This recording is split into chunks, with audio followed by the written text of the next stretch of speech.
بسم الله الرحمن الرحيم سبح اسم ربك الأعلى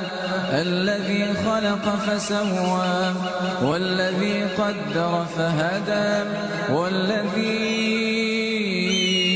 أخرج المرعى فجعله غثاء نحوا سنقرئك فلا تنسى إلا ما شاء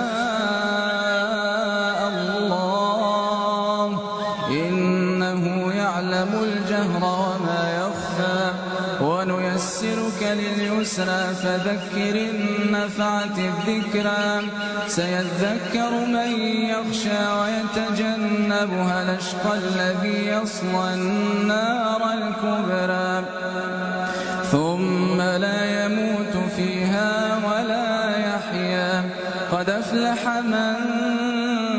تزكى وذكر اسم ربه فصلى بل تؤثرون الحياة الدنيا والآخرة